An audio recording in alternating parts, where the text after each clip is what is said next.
De s'unir dans un long baiser, ils partageront leurs joies et leurs peines. Devant Dieu, devant les hommes, pour le meilleur aussi bien que pour le pire, ils viennent de s'unir dans un long baiser, ils partageront leurs joies et leurs peines.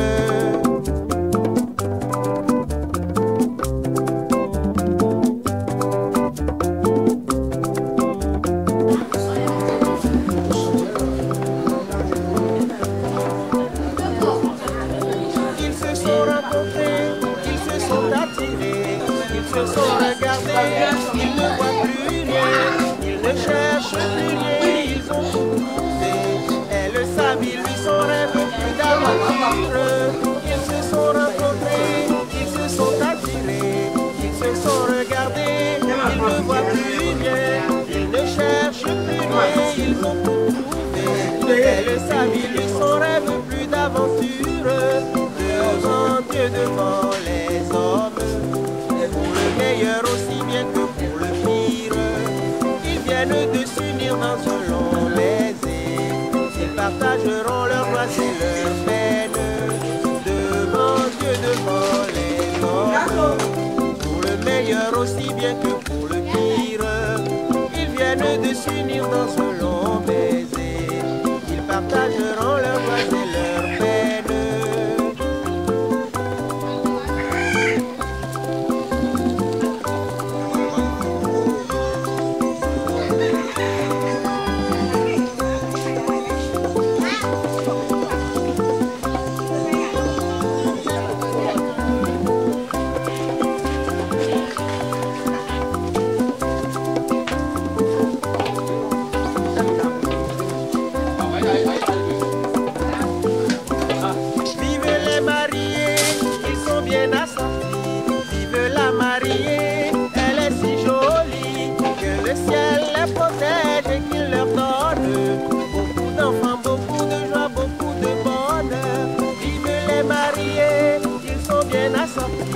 Vive la mariée, elle est si jolie que le ciel la protège et qu'il leur donne beaucoup d'enfants, beaucoup de joie, beaucoup de bonheur. Devant Dieu, devant les hommes, pour le meilleur aussi bien que pour le pire, ils viennent de s'unir dans un long baiser, ils partageront leurs joies et leurs peines. Devant Dieu, devant les hommes.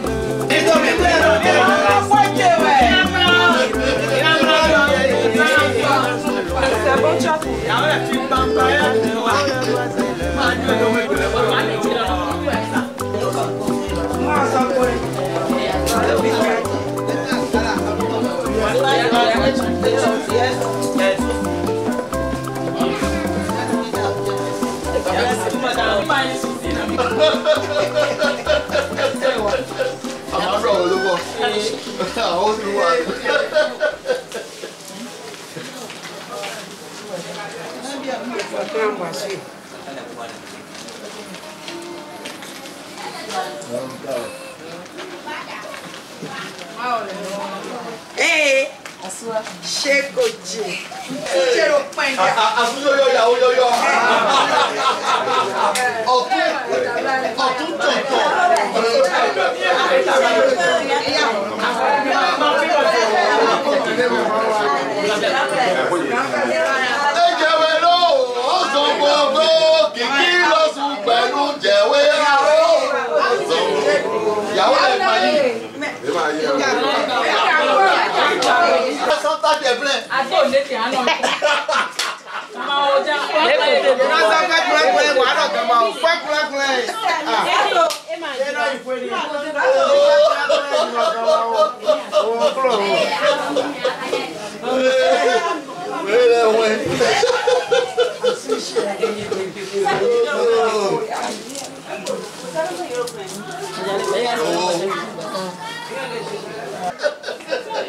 quel bon vin. Wallahi. Flash, match de lumière, tiens.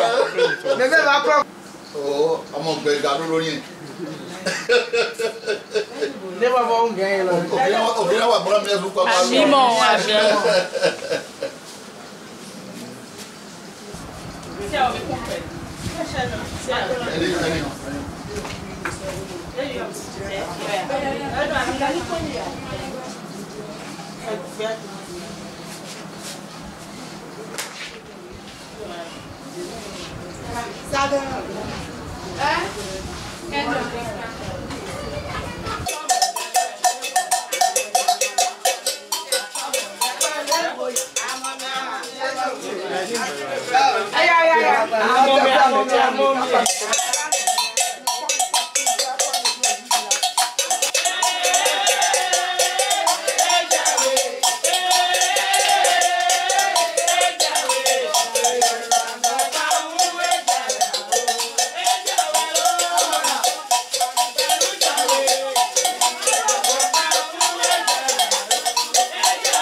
Anglais.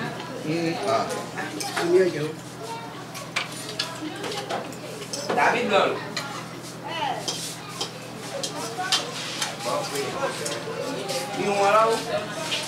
Rico. Rico.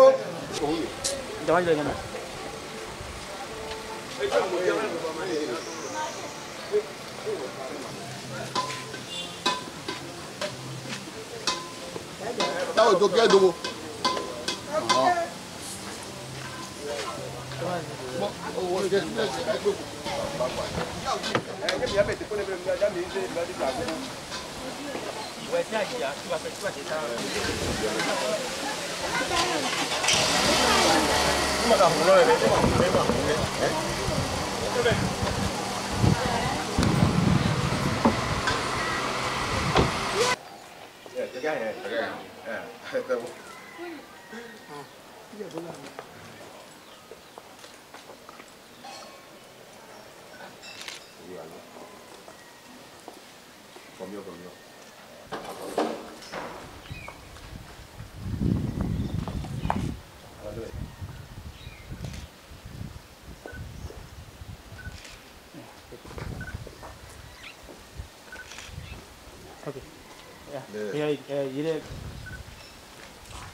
Paga, mas minha agora é do côté.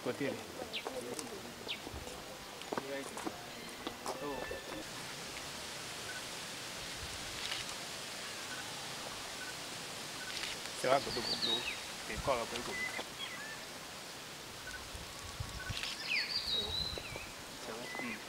C'est quatre côté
Non, c'est à porte de oui, c'est à porte c'est à porte ok, d'accord.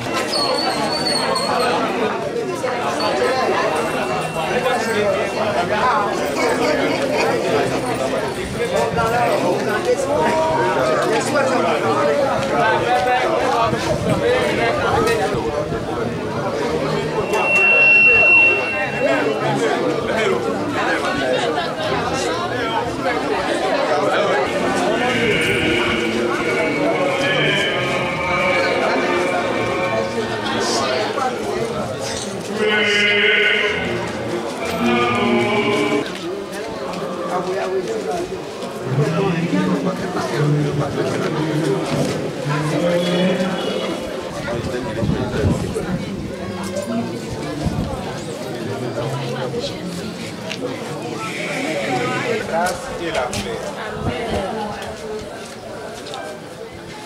Édouard et Frazi, l'Église partage votre joie et vous accueille de grand cœur avec vos parents et vos amis. Au jour où, devant Dieu notre Père, vous établissez entre vous une communauté de toute la vie. Que le Seigneur vous exauce en ce jour de fête. Du ciel, qu'il envoie son esprit pour vous fortifier et vous protéger. Amen. Qu'il vous donne ce que désire votre cœur et qu'il accomplisse toutes vos demandes. Amen.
Qu'il pardonne tous nos péchés, nous conduise à la vie éternelle.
Ce jour-là, je connaîtrai parfaitement, comme j'ai été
Seigneur soit avec vous.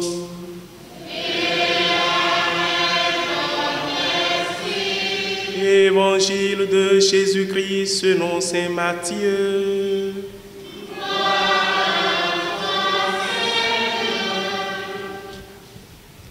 Matthieu chapitre 19, les versets 3 à 12.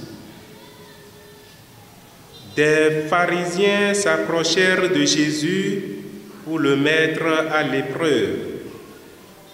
Ils lui demandèrent: est-il permis de renvoyer sa femme pour n'importe quel motif?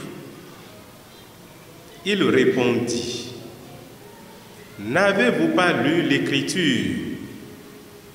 Au commencement, le Créateur les fit hommes et femmes, et il leur dit: voilà pourquoi l'homme quittera son père et sa mère, il s'attachera à sa femme, et tous deux ne feront plus qu'un. À cause de cela, ils ne sont plus deux, mais un seul. Donc, ce que Dieu a uni, que l'homme ne le sépare pas. Les pharisiens lui répliquent: pourquoi donc Moïse a-t-il prescrit la remise d'un acte de divorce avant la séparation? Jésus leur répond: c'est en raison de votre endurcissement que Moïse vous a concédé de renvoyer vos femmes. Mais au commencement, il n'en était pas ainsi.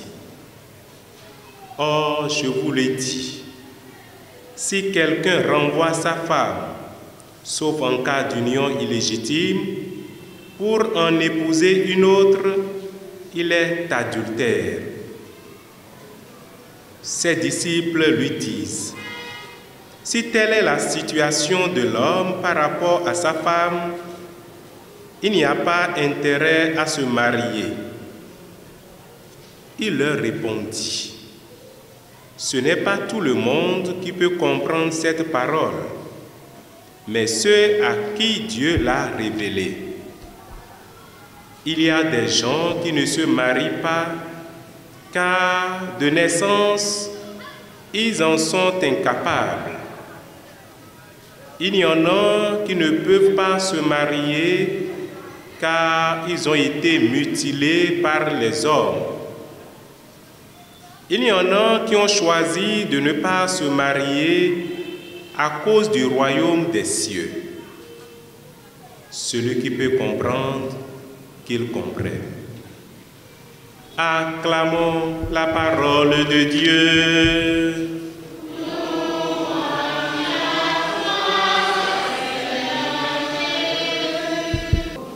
Nkodo yeyi, jenuko ndondo pepe miton.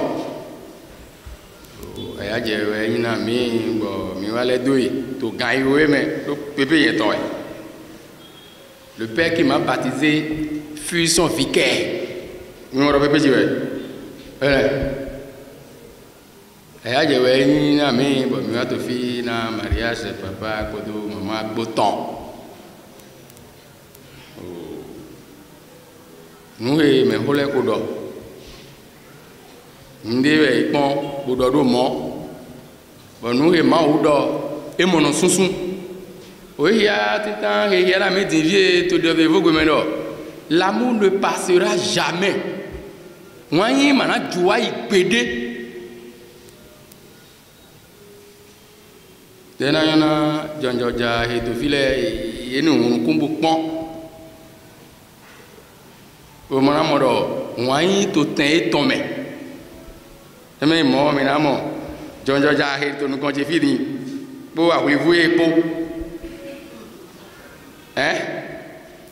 est battu dans l'eau. Kabi, alors où est ma dromi? C'est ça. À où tout d'abord, oui, c'est l'autre là qui a chanté ça Et j'ai revisité ça hier, quand j'ai fini de parler avec le père. Elle court, la maladie d'amour dans le cœur des enfants de 7 à 77 ans. Elle chante, la rivière insolente qui naît dans son lit, les cheveux blancs et les cheveux gris. C'est pas la vérité. Applaudissez pour les deux.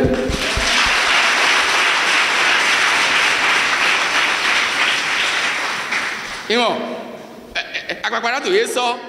Tu as dit que tu as dit que tu as dit maman, de nos sommes mais donc tu as dit vous me dites que tu dis hello, vous me dites que tu dis 5 meilleurs. Et madame papa tu es à son génie, à son gagne, à ton génie. Aïe, moi non, nous rien là, oui, moi ici à son ouais. Maman, moi ici à son ouais. Ben mais nous dépo, nous remettons dans basi les po, moi y ouais nous t'inquiète, nous oui y a tant de diona mine.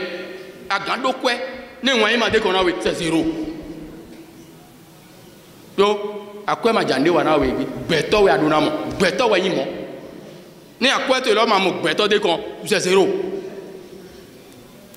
Donc beto on a fait mon idée, beto on a basi de na oui. Moi y ou alors mon joie y pédé, ou on a jandé qu'on a l'épo. Moi y non mon zé mon yigo, moi y mon zédé, moi y mon blé home, moi y non qui alors y l'épo. Ne me ando, maman ni ti te dit, bon ando home blé papa, home blé nabi papa a donné, on est bon et j'ai pas. Maman me ando quoi? Ben no koka bo adu he no mi ma ando dino yegbe ida lo wule amo mama ma ta su da egbe amo do fi he to fi le asu di da lo wule to si sen we yin bo fi mo no fi papa ko mama ko da e tere ne donc e me egbe e to asu da ye nu e kan bo du be vivi kaka be do yo de vivi do ti mi na ku ya chodo o ka e do blada yi mina ku ya chodo be ma seba ene de no no ne wan yi no ku ya chodo we tegbenu e wan yi ma yi gbero posi nu e ma yi gbero posi nu mi do na jo mi de na mi le yo asuna jo me to le do asina jo me to le do ina tedu na yede le po ina le so agbasa da do kwaka mawo o chado mo gbeto ni ma he blebo nous étudions mais bien amon nei mais ma tête de gandile ou en zombe no afran ben ra igbe asu ejo asu ton do ejo asie ton do mi ma do tu kra ma de mene a ho video te jiso adoro kolo mele de so de be no awama de wunu no wa bo eso no goje tan e ton me amon me ro ko ni te do asu e ton go me ro ko ni te do asié ton go oh dawo ya re we content ton sin chokodo boku je me ero don mi la gbe ha o le manga za i chokodo to me kuzi na mi o pe to don no asupo asipo don si nu e tegbe nu e don e na ifodo ku e na ifodo e mo no foto gbe na me ko ni yan do mo bara yegbe asiweya e ma yin dagbe na mede e ma yin dagbe na vike mi jile e ma yin dagbe na mi rosule yamo o vije de we o copain ton idoho bero no eni mo we emi na gbe bono no ana gbe mo ida mere vokabi oui emi le ma le gbe emi na yan sunu awe wo e te vie mi bono vala amonde yesu to do fendi ne agbe din ne wa yi mere vo de din wo no ha chuta to we do achuta to we na ho do me ne to na de viaje we mere vo de viaje we ene aya achuta mo do liji wa dodo ana lezo achuta ne nde pe to jijo agbobo no fi ate to we eso yon na we hu gan asu dagbede ma to ko wa mo dagbede ma to ko o de jo asie ton do de gbe asie ton hen ou e to bi aje na we ba version do dagbe version ne yesu so bi ho me ne mo ina ojo edo re ora je bi ara mere bodo ko do sunu glegbenu yin do nu ko to ko oje de ma ho bi sun si nu kuma ho bi mi se wa ro sun da fo gbe mo nyon wa ro da fo gbe do nyon wo ho gbe no no sunu afowo to gbe me di haru ko lo